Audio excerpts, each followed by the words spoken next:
warahmatullahi wabarakatuh.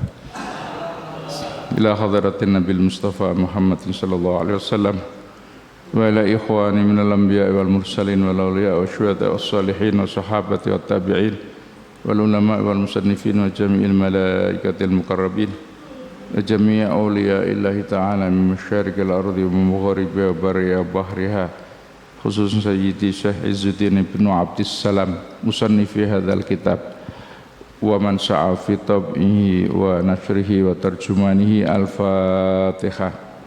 A'udzu billahi minasyaitonir rajim. Bismillahirrahmanirrahim. Ar-Rahmanir-Rahim. Iyyaka na'budu wa iyyaka nasta'in. Shiratal ladzina an'amta 'alaihim. Bismillahirrahmanirrahim. Faslun fi itrahil haya.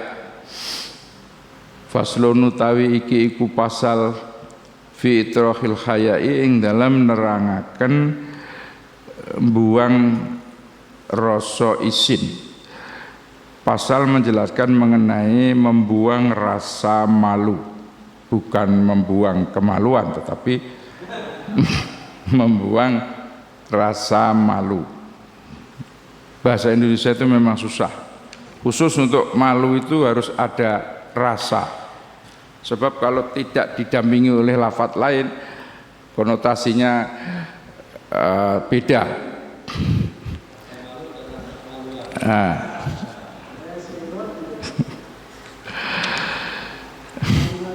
Qala dawu sapa Rasulullah sallallahu alaihi wasallam, idza lam tastahi fasna' ma syi'ta. Sadaqa Rasulullah rawahul Bukhari an Abi Mas'ud al-Badri. Qala dawuh sapa kanjeng Nabi Muhammad sallallahu alaihi wasallam, idza lam tastahi lamun ora isin sapa sira fasna mongko agawe sira ma ing perkara sita kang karep sapa sira. Kalau kamu tidak punya rasa malu, mas silahkan berbuat semaumu, kata Nabi begitu. Berarti rasa malu atau malu itu mesti harus ada dalam diri seseorang. Kalau tidak maka dia akan berbuat semaunya. Untung masih ada malu, sehingga banyak hal yang kemudian banyak kesalahan kemudian tidak dilakukan. Al-haya'u utawi isin iku radi'un dadi penghalang mingkuli kobihin saking saben-saben barang kang elek. Jadi malu itu, punya rasa malu itu menjadi penghalang, menjadi penghadang dari setiap perilaku buruk. Artinya kalau orang masih punya rasa malu, dia akan bisa terhindar dari perbuatan-perbuatan buruk. Sebaliknya, kalau sudah tidak punya rasa malu, ya tentu akan sering rutin melakukan hal-hal yang buruk. Min kulli qabihin. Faman lahadha janibal ibad istahya minhum. Faman mongko te wong lahadha kang merasa diawasi janibal ibadi ana ing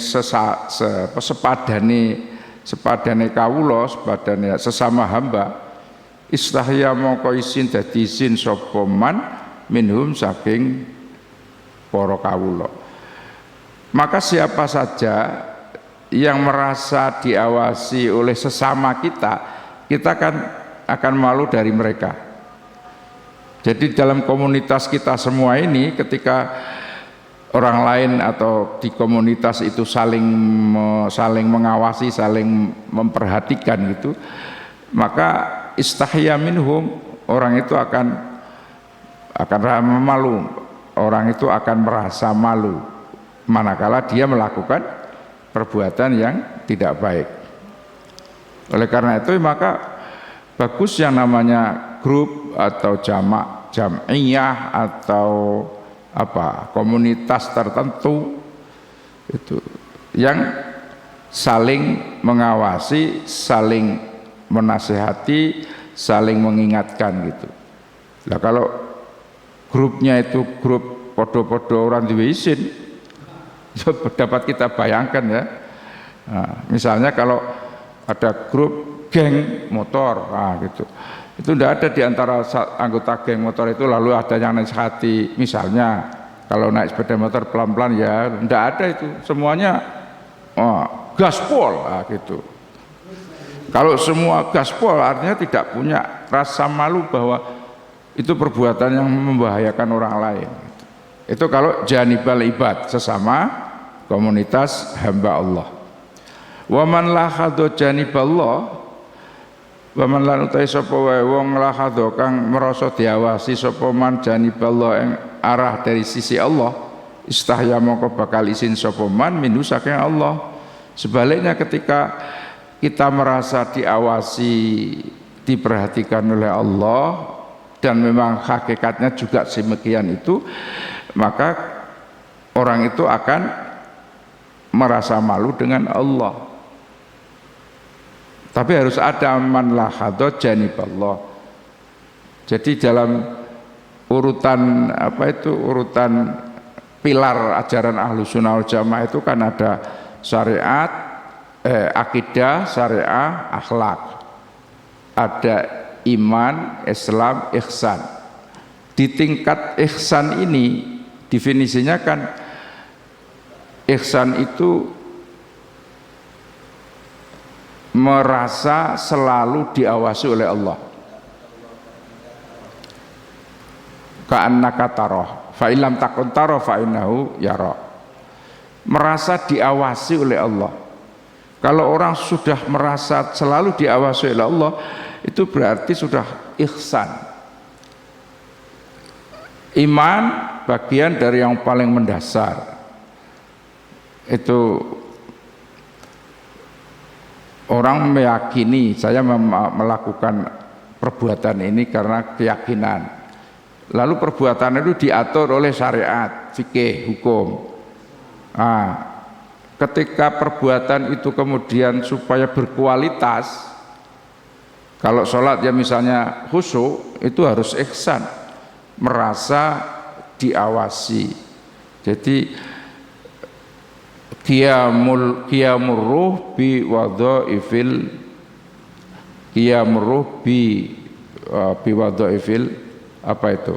bi musyahadati al-alam, gerakan jiwa yang merasa diawasi oleh Allah. Jadi waman lahadha janiballah istahya minhu, itu berarti itu sudah terkumpul dalam diri seseorang itu pengamalan Ahlus Sunnah wal Jamaah. Kalau akidah saja tidak dibuktikan dengan syariat, ya jadi kaum abangan, kan gitu. Ketika orang melakukan amalan tapi pokoknya memenuhi syarat saja, soal khusyuk ora khusyuk itu urusan lain lah, ya tentu tidak sempurna. Kayak tarawih ngebut, ya artinya ya ukur sekedar memenuhi, yo iki karena ini Ramadan tarawih itu aja, tapi tak punya nilai apa-apa karena tidak pernah merasa khusyuk gitu. Ngugurnya kewajiban saja, itu belum ihsan. Maka apapun alasannya, tarawih ngebut yang tidak tumak ninah itu yo akhirnya ya ukur sekedar memenuhi sadermo, memenuhi iki bulan Ramadan pantesnya tarawih itu aja.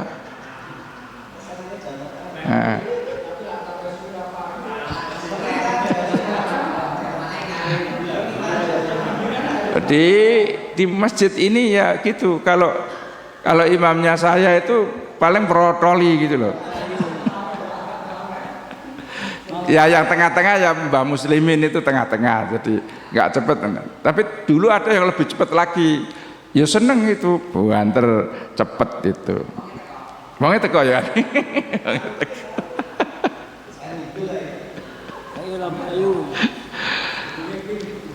Tapi ya terus ada alasan disampaikan oleh orang yang memilih jalur cepat tadi itu dengan berbagai alasan dan dalil atau kutipan nukilan kitabnya itu ada saja. Tetapi secara umum dilihat dari bab man lahadha janiballah istahya minhu, itu sepertinya ndak pas gitu ya. Yang pas ya biasa saja, cepat, tumak ninah. Wa man lahadhu al janibaini, wa man lan utawi wong lahadhu kang ngrasa diawasi al janibaini ing di dua sisi arah ya, satu dari arah manusia dan arah Tuhan. Atau mau kemaringi sapa man kula wahidin ing tamben sawiji minuma saking janiben hakau ing hakeman minal khayai saking rasa isin. Jadi kalau sudah dua-duanya lengkap, merasa diawasi manusia, merasa diawasi Allah, maka berarti rasa malu kita ini sudah sesuai dengan standar gitu. Ya kadang nanti di bab belakangnya kan ada itu, malu hanya dengan manusia saja, dengan Allah tidak itu. Atau dengan Allah malu tapi dengan manusia tidak, itu nanti ada indikator berbeda yang menyebabkan dia menjadi seperti apa gitu ya. Wa man atrahal haya sana'a ma syaa minal qabaihi was sayyiat. Wa man utai sapa wong iku atraha buang sapa man al haya'a ing isin, barang siapa yang kemudian tidak menggunakan rasa malu, tidak punya rasa malu, sana'a mongko bakale berbuat sapa man ma ing perkara saakang ngarepaken sapa man ing ma minal qabaihi bayane saking perkara-perkara elek wasayati lan perkara jahat. Memang benar itu, kalau sudah hilang urat nadi, urat malunya itu, maka orang akan melakukan apa saja, hal-hal yang buruk yang jahat itu dia lakukan karena sudah tidak punya rasa malu lagi, malu dengan Allah, malu dengan manusia. Faslun fil haya'i minal khalqi wal jaraati atau wal jarati alal khaliq. Fasal nerangkan fil haya'i dalam isin minal khalqi saking makhluk wal jaraati lan wani alal khaliqi ing atase Allah, atau al jur'ati, jaroah atau jur'ah maknane berani. Jadi pasal ini menjelaskan mengenai seseorang yang punya rasa malu dengan orang sesama makhluk, tapi berani, artinya tidak malu dengan Allah. Nah ini kan bisa terjadi itu, bisa terjadi malu dengan orang tapi dengan Allah tidak. Nah ini kan jadi apa ya, jadi bukan karena Allah akhirnya gitu ya. Pokoknya gak konangan aman, rumah sana orang enak sing roh, padahal mestinya ada fil haya minal khalqi wa minallah gitu. Dan ini masih banyak gitu, dalam banyak hal gitu.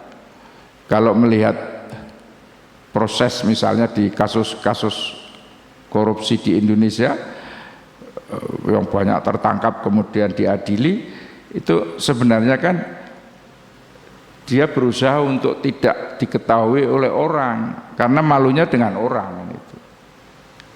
Lah wal jar'atu atau wal jar'ati alal khaliqnya tidak, atau tidak punya malu kepada Allah, jadinya ya seperti itu. Karpe yang ngumpet supaya ora ketok gitu ya. Allahu akbar.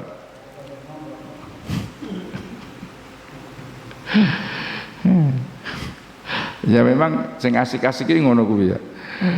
Supaya ora konangan kancane, ora konangan tanggane, ora konangan komunitasnya dan seterusnya, dia melakukan hal-hal yang buruk gitu ya, misalnya. Pokoknya aman gitu. Aman terkendali. Dia lupa bahwa di sana ada zat yang maha mengetahui.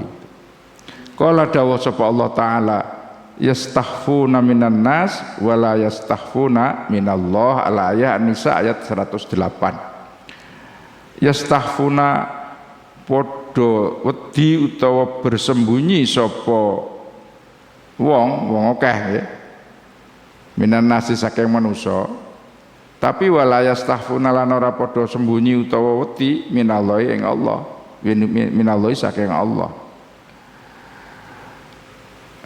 Ini Ayat ini menandaskan bahwa ada sekelompok orang atau ada sebagian manusia yang takut kalau konangan kancane gitu.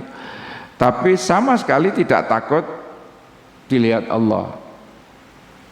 Ini dulu ayat ini kaitannya dengan peristiwa namanya Bani Ubairik gitu. Sekelompok suku, yang suku itu bermusyawarah, dia melakukan sebuah kejahatan, lalu supaya dia itu tidak dituduh melakukan perbuatan itu, dia itu menuduh orang lain atau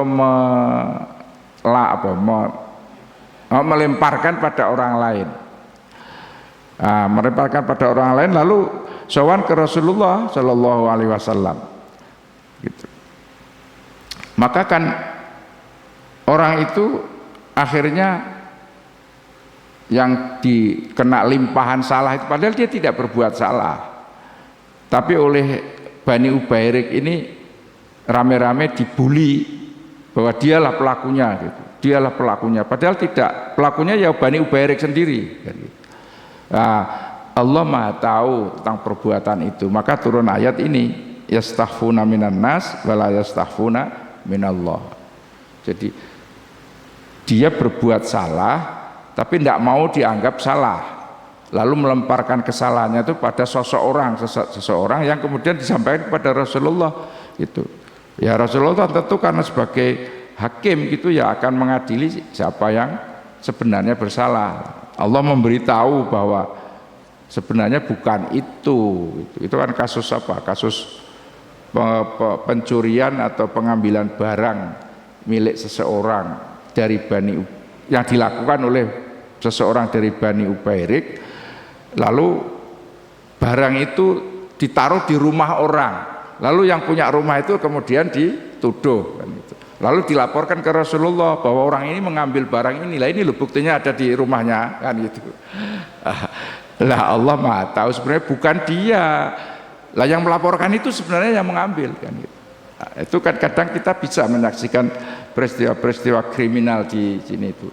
Yang melakukan dia, yang lapor dia, lalu kemudian yang disalahkan orang lain. Iya itu. Iya itu banyak kasus-kasus. Ini cerita Bani Ubairik itu. Fi dzalika ing dalem mengkono-mengkono iku isarul khalqi alal khaliqi. Iku isarul khalqi mendahulukan atau dhisikaken makhluk alal khaliqi ngerekake Allah sing Maha mencipta itu. Jadi orang-orang itu dalam hal ini lebih memperhatikan makhluk, memperhatikan orang dengan mengabaikan Allah gitu. Kesalahan fatalnya adalah mengabaikan Allah ini. Dikira itu Allah tidak tahu gitu. Mengira Allah tidak tahu itu salah besar. Itu larangan batin. Maka babnya menjadi al-haya minal khalqi wal jara'at alal khaliq. Faslun fi itiqadi tahrimil halal.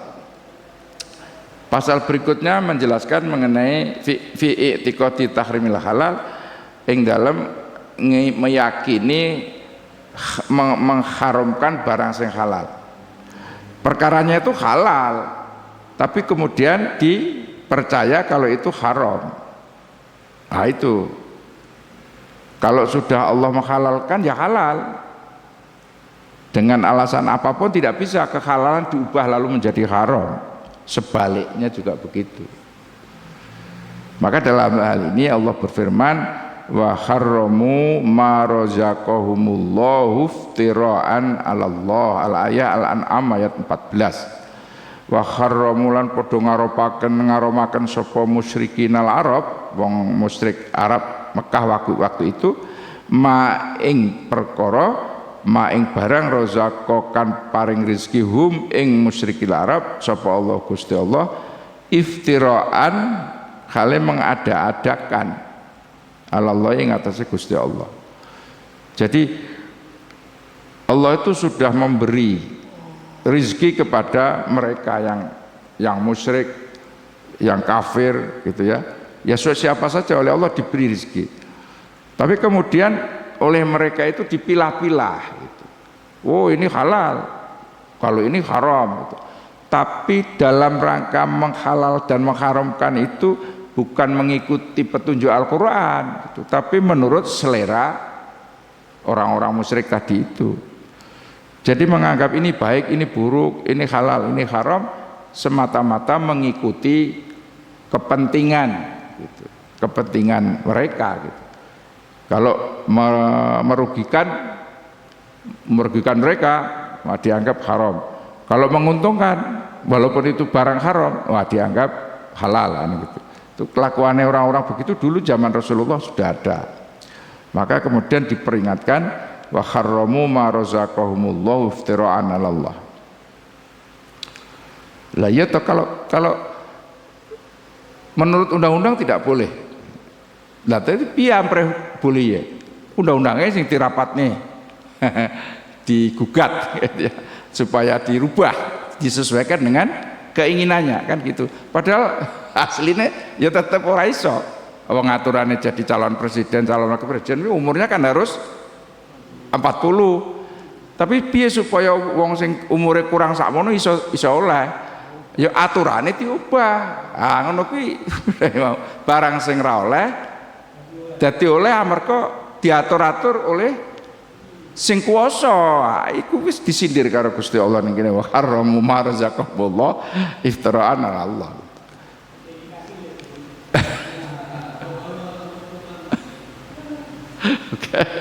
Orang ada yang mengaitkan itu. Ya kita itu kadang-kadang seperti itu. Aturannya dulu sudah disepakati, itu hasil sebuah pemikiran para pakar tentang yang benar itu seperti itu. Buatlah aturan, jadi sebuah undang-undang, kan gitu.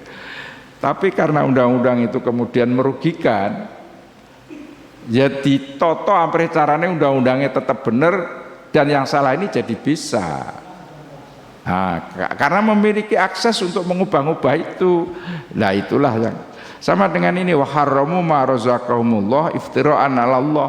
Iftira'an 'ala Allah itu artinya kan mengada-ada atas nama undang-undang, atas nama Allah gitu.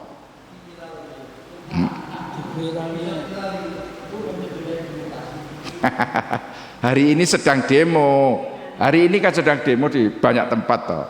Ya yang ngaji ya terpengaruh lah gitu.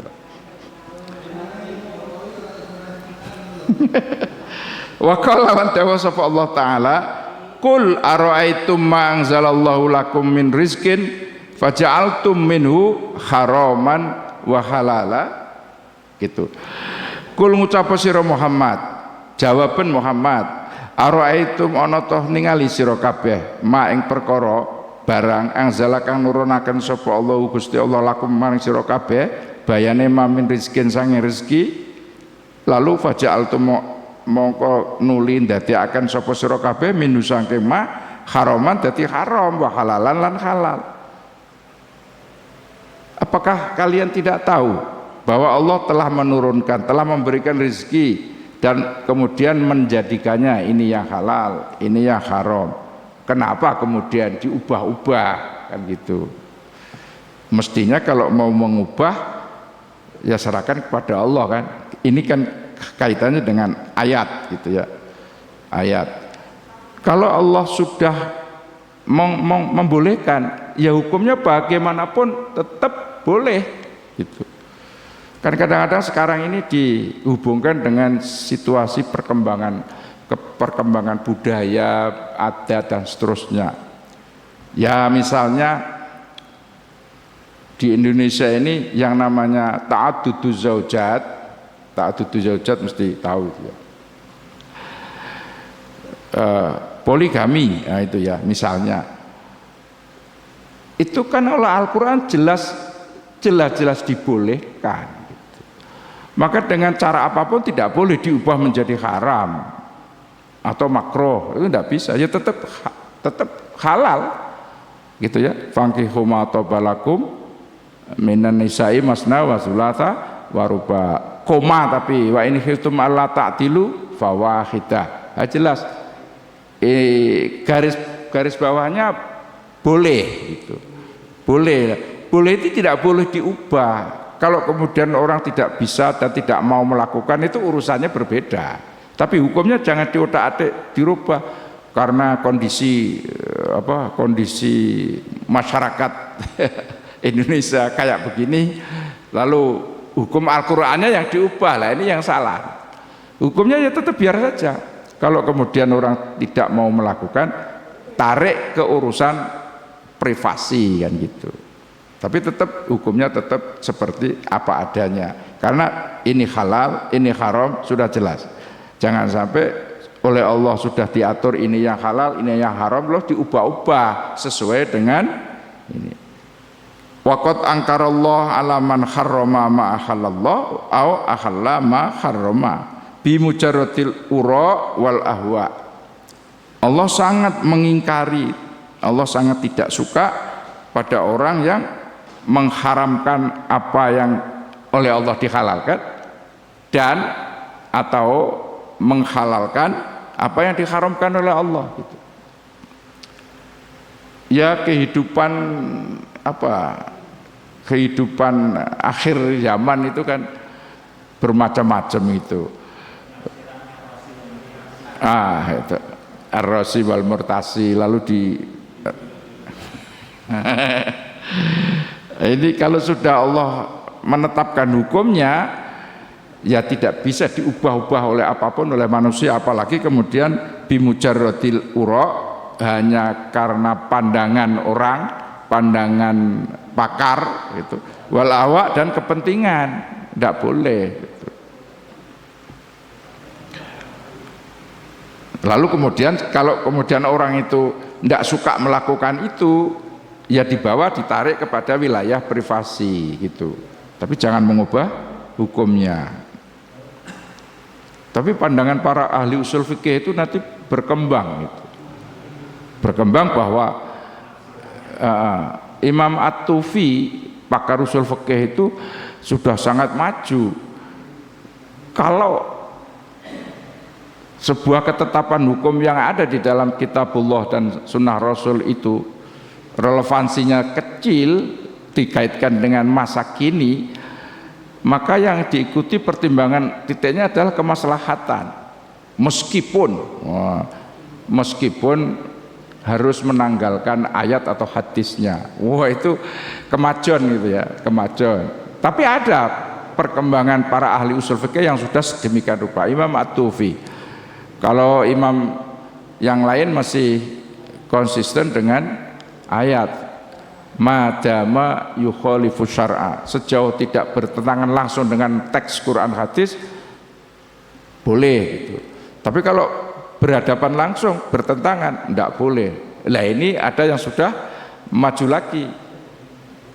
Kalau memang secara rasional bertentangan boleh, tanggalkan ayat atau hadis, gunakan pertimbangan akal dengan dasar bahwa menggunakan akal itu juga atas perintah Allah. Gunakan akalmu, Allah memberi akal, kenapa tidak digunakan? Itu jadi perdebatan panjang di antara para pakar. Faslun berikutnya fi istihsanil qabaih. Nah ini fi istihsanil qabaih, pasal ing dalam menjelaskan nganggap sesuatu yang buruk itu baik. Sesuatu itu qabih, buruk, jelek, tapi kemudian mungkin karena terbiasa, mungkin karena diuntungkan, mungkin karena mendapatkan hasil atau apa begitu, lalu dianggap baik. Ketika menjelang coblosan itu kan jelas larangannya kan, ar-rasi wal murtasi, laknatullah ar-rasi wal murtasi. Jadi jelas Pak, dengan alasan apapun kalau namanya orang milih nyoblos itu ya harus demokrasi kan, bukan money politik kan begitu. Tapi kemudian dianggap istihsan bagus itu, wong namanya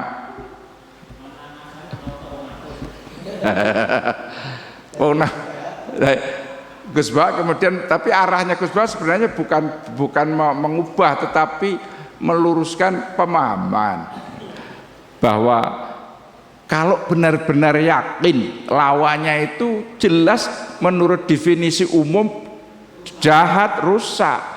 Lagi rusak dan tidaknya itu kan masih sama-sama iya podo ae gitu. Jadi saya setuju dengan apa yang digambarkan Gus Bah di dalam banyak penyampaian beliau itu, kalau yakin dengan secara nyata bahwa lawannya itu benar-benar orang jahat gitu. Lah kalau jahat hanya menurut dia, bisa saja toh yang mengarani jahat itu juga sebenarnya jahat kan gitu. Lah podo-podo jahatnya akhirnya oleh kabeh. Lah itu yang terjadi seperti itu. Ya akhirnya pangga serangan fajar gitu. Karena kemudian dianggap biasa, ya biasa toh. Mosok ndak aneh. Maka akan ditarik-tarik ke wilayah adat atau uruf, maka dianggap istihsanul qabaih.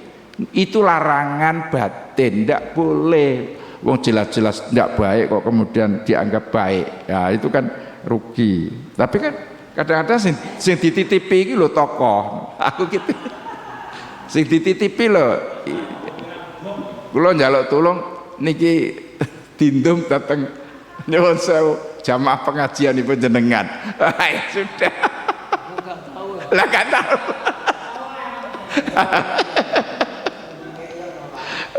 Tikai wong tidak ada akadnya loh.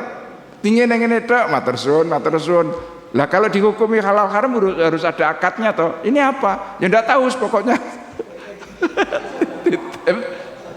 Apalagi bungkusnya sedekah. Wah, itu kan dikira Gusti Allah gak roh. Dikira Gusti Allah gak roh. Karepmu apa? Wong bareng ora hati itu jaluk imane, kadung bangun jalan, ngaspal jalan, apik-apik. Begitu ora hati langsung dijugili maneh kok. Ya ngono kuwi. Masyaallah. Fi istihsanil qabaih. Pramila Allah Subhanahu wa taala dawuh, afaman zuyyina lahu su'u amalihi fara'ahu hasanan. Al-ayah Fatir ayat 8. Afaman zuyyina, apakah pantes man sapa wonge zuyyina kang dijadikan apa, zuyyina itu dipaesi lahu kadwe man apa su'u amali elek lalakone fara'ahu mongko nuli diarani atau ndelok sapa man ing mamau ning amal hasanan ing bagus. Apakah pantas seseorang yang jelas-jelas perbuatan jeleknya itu kemudian dianggap baik? Ya tentu tidak toh. Jelek ya tetap jelek, su'u amalihi tetap su'u amalihi. Tidak bisa kemudian su'u amalihi lalu dianggap secara umum beramai-ramai itu menjadi baik, tidak bisa. Ar-Rasi wal Murtasi itu masuk wilayah laknatullah jelas gitu. Tapi sekali lagi bukan seperti yang diceritakan Gus Bah ya. Gus Bah itu kalau yakin lawannya itu memang jahat gitu. Nah, untuk mendefinisikan lawan jahat itu kan perlu kepastian hukum gitu loh. Nah, kalau semuanya jahat, ya itu namanya kemudian dianggap baik, elek kabeh kok. Pilihlah yang paling sedikit jahatnya, kan gitu toh.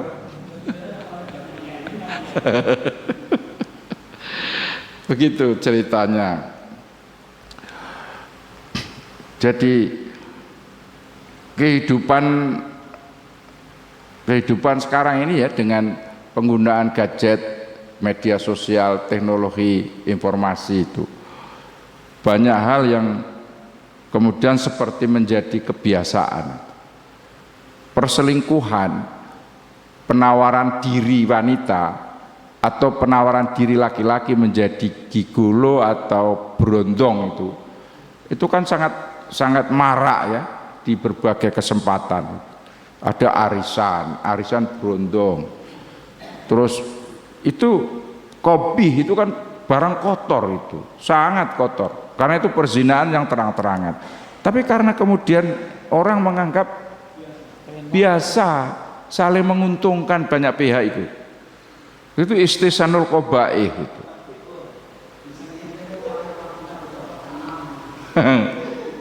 Itu berarti aktif melihat.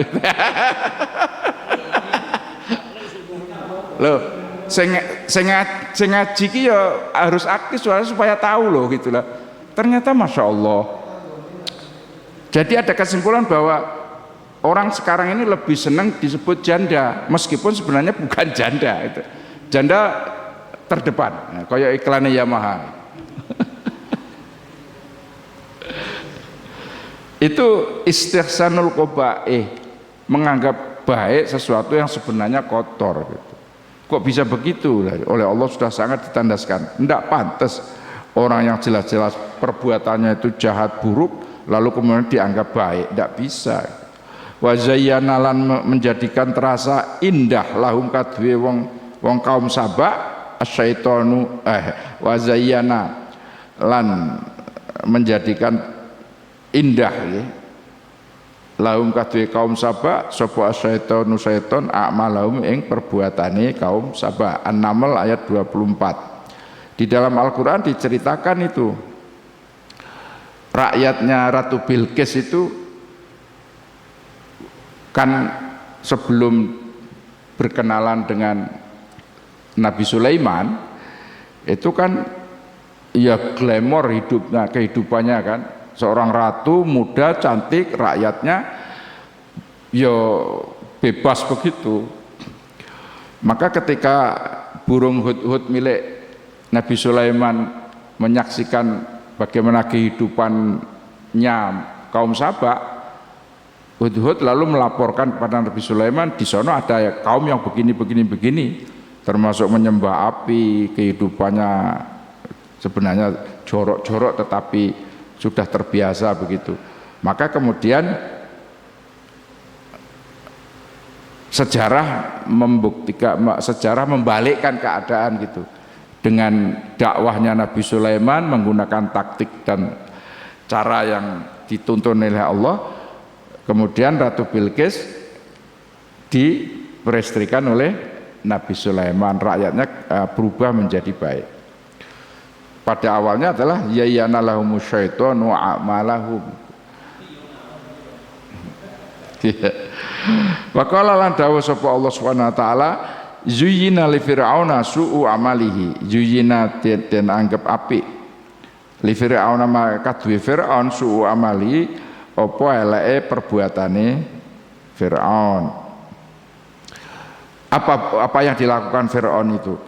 Fir'aun itu mirip-mirip orang-orang Timur Tengah yang sekarang suka membangun gedung pencakar langit, membangun gedung tinggi beratus-ratus tingkat itu loh, tinggi opo Dubai apa itu Burj itu Burj Al Khalifa itu lah. Dulu Firaun juga begitu, dia kan alasannya kenapa Firaun kok membangun gedung tinggi-tinggi, pengen delok pangerane Musa, katanya begitu, ingin melihat Allahnya Musa. Waktu itu kan menghina lah, menginjak Nabi Musa, jarine ono pangeran sak liyane aku. Kata Firaun begitu, mana Tuhannya Musa? Sudah pengen lihat dia, maka dia membangun gedung bertingkat-tingkat. Apa kira-kira Al-Burud yang ngono ya? Pengen delok Gusti Allah gawe gedung tinggi. Namanya saja pencakar langit. Lalu langit kok dicakar gila. Para mangsane itu di dalam Al-Qur'an disindir oleh Allah SWT bahwa pernah dulu Fir'aun itu begitu, bangun bangunan yang tinggi-tinggi untuk melihat Tuhannya Nabi Musa dengan mengejek itu ya, zuyyina li fir'auna su'u amalihi. Istihsanul qabaih utawi nganggep apik barang kang kotor iku wasilatun, dadi wasilah ilal amali maring lakoni biya ing qabaih. Jadi kalau kita sudah tergiur tergiring untuk ikut menganggap itu baik, sakjane aslinya betul-betul jelek, betul-betul jahat. Tapi kalau kita kemudian lama-lama menganggap oh biasa itu lama-lama melakukan juga kan. Nah, gitu. Lama-lama jadi waktu durung nyalon iku ya tetep arrosi wal murtasi. Tapi bareng nyalon dhewe. Lah ngono lho. Iku wasilatun ilal amal biha. Karena menganggap baik. Itu sendiri karo Mbah Kiai Musa Nabi ya. Istihsanul qabaih wasilatun ilal amal biha. Sama itu ya, bahwa komunitas kehidupan sekarang seperti itu, glamor, pamer harta dan seterusnya, itu kan qabaih ya. Lalu kemudian dianggap itu baik, itu sukses. Itu loh contoh orang sukses itu begitu. Takarannya adalah mobil, rumah mewah. Oh, pokoknya kemewahan. Nah, itu kalau kemudian dianggap baik, akhirnya banyak yang melakukan seperti itu. Jadi kan menggiring pada kejelekan, pada substansinya itu. Begitu itu tidak boleh, itu larangan batin. Kalau itu jelek, tidak baik, kotor, ya tetap dihukumi seperti itu, jangan dianggap baik gitu. Faslun fir rukuni ila dzulma wallahu alam. Assalamualaikum warahmatullahi wabarakatuh. Al-Fatihah. A'udzu billahi minasyaitonir rajim. Bismillahirrahmanirrahim. Alhamdulillahirabbil alamin arrahmanir rahim maliki yaumiddin. Iyyaka na'budu wa iyyaka nasta'in ihdinas siratal siratal ladzina an'amta 'alaihim ghairil maghdubi 'alaihim waladdallin. Amin. Bismillahirrahmanirrahim. Wassalatu wassalamu ala asyrofil mursalin wa ala alihi washabihi ajma'in. Hamdan yafi ni'amahu wa yukafi masidah ya rabbana lakal hamd.